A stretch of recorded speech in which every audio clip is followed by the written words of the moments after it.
Thanks for joining us. 9 hours to go tonight before the primary polls open across Minnesota.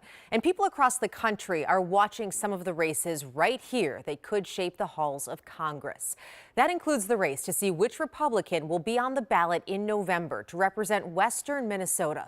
Small business owner Steve Boyd is challenging incumbent Michelle Fischbach for her seat. Jennifer Hoff joins us now to break down that race. Jennifer?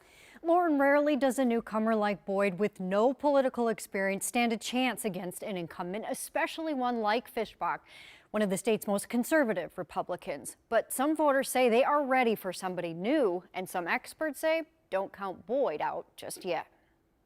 The small towns that run up and down western Minnesota make up the 7th congressional district, the largest in the state and the most Republican, led by longtime Representative Michelle Fischbach.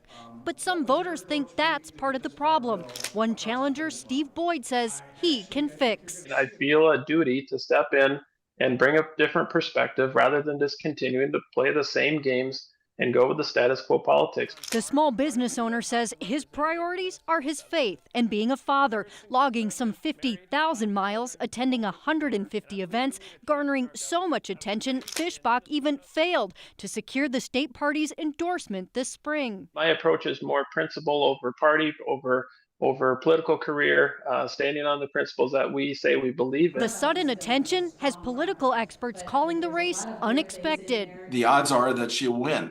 But there's no doubt that Stephen Boyd has really tapped into a lot of energy and enthusiasm. University of Minnesota political scientist Larry Jacobs says Fischbach may have more money and recognition, including Donald Trump's endorsement, but a group of grassroots activists supporting Boyd say powerful politicians who refuse to let go are leaving them behind instead. Stephen Boyd is being presented as someone who's outside the government system. He's outside politics as usual. He's going to go to Washington and shake things up, and that she is part of the system. Representative Fischbach responded to our interview requests, but just with this statement, writing, quote, "I work every day to serve the interests of the people in western Minnesota. As their voice in D.C., I advocate for our values and strong local communities. I believe that the election results will reflect my commitment to always putting my constituents' needs first and foremost," end quote. By the way, whoever wins tomorrow is heavily favored, of course, to secure that seat then come November.